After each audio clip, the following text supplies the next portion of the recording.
People talk about the sweet spot of work-life balance, but what if that is hard to achieve? What if both of those pressures feel like they are meaning that you are heading towards burnout? Let's take a deep dive looking at all of the different types of factors that can contribute to you or someone you care about feeling burned out. I hope you find it so useful.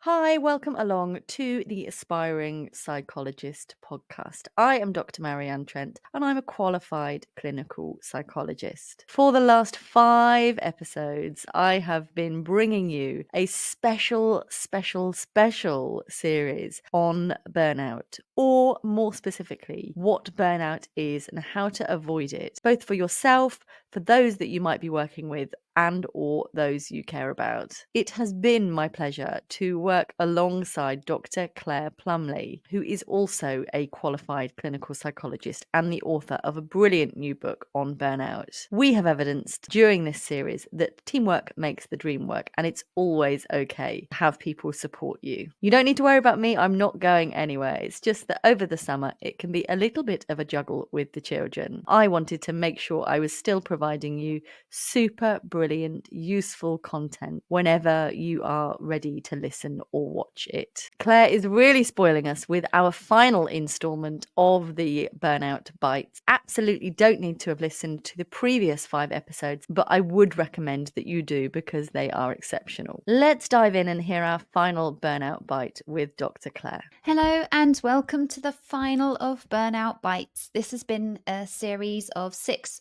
short episodes that I've brought to you all about this topic of burnout in the hope that we can understand it and take collective action to looking after ourselves and protecting those around us as well. I'm Dr. Claire Plumley. I am a clinical psychologist. I work with people who have experienced trauma and are feeling anxious or burnt out.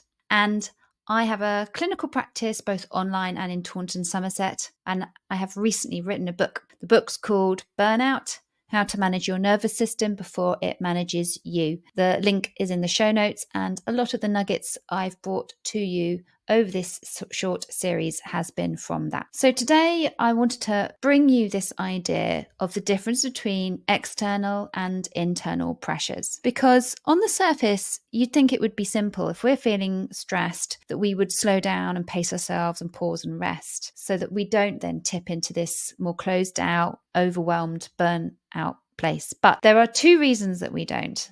There are external pressures that come from the people and situations around us, and there are internal pressures that come from within us. So I'm going to break that down today so you have a little bit more of an understanding of it. External pressures includes the types of demands in our lives that are really hard to escape from. So it's the boring adulting type of things that we have to just get on and do, unfortunately. So bills to pay, high caseload, dependents like children or elderly parents. It might be quarterly targets or questions and wants from the people in our lives who we really care about. The thing with these external pressures is that sometimes they're super obvious, but sometimes there's a little chipping away effect that can go on. They can just start to mount up. And when I worked in my NHS job, this happened in a really gradual way, and often on their own. Each little demand felt almost inconsequential, and like I would be creating a bit of a fuss if I said anything about this. So for example, when I first started to work in the NHS as a full-time equivalent, you were expected to see about 15 clients a week. When I left that position, which was almost 7 years later, a full-time equivalent was expected to see 25 clients in a week. Not only that, but we were expected to do measures at each session and provide more reports. It was just a lot.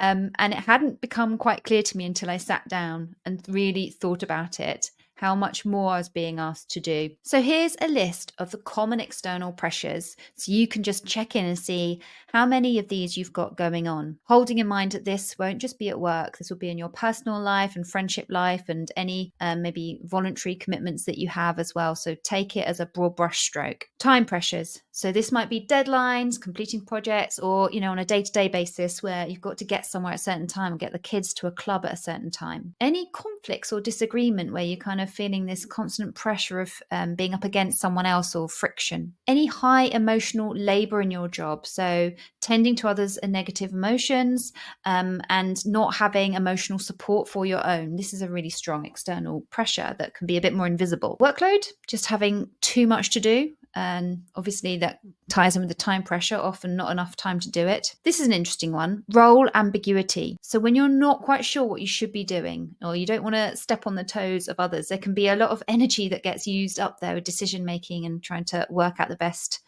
course of action. When we don't have a control over our situation or the resources available to us or the demands being made. Excessive criticism from others. This is a really tricky one, again, that can feel like it's beyond our control. And it links into the next one, which is lack of positive feedback or appreciation. So if we're doing all of this work, but without this extra of people noticing and seeing what we're doing. When there's any insecurity in our life, so uncertainty can really drain us. So job insecurity, not knowing how long we're going to be in a post or having to continually reapply for work, this is really hard for us. Complex tasks or a lot of complex tasks. So we can't just kind of automate out certain things and kind of just know this is how I'm always doing things.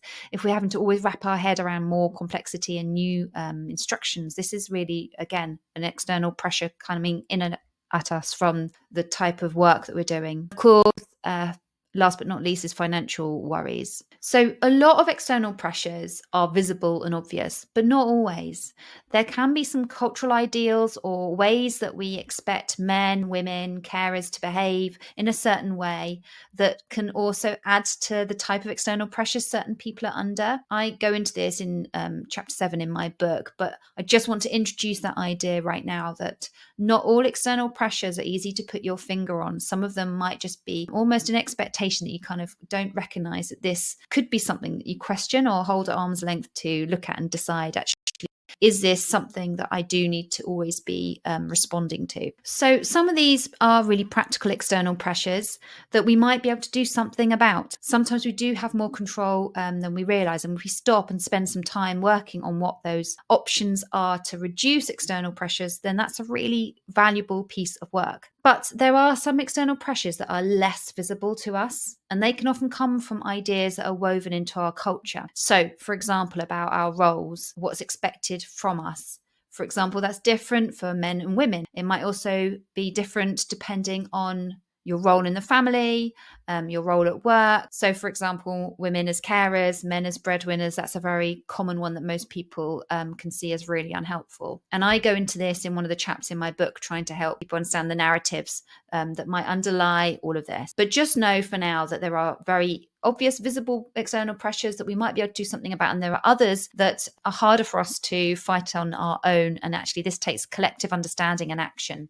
Challenge. The second type of pressure is internal, and this comes from pressures inside us, such as our emotions and our thoughts. This can motivate us on through stress, even when we're feeling really quite tired and we don't have much more to give. It can be informed partly by our biological and psychological makeup, such as our personality traits, core beliefs, any sensitivity to stimuli and temperament.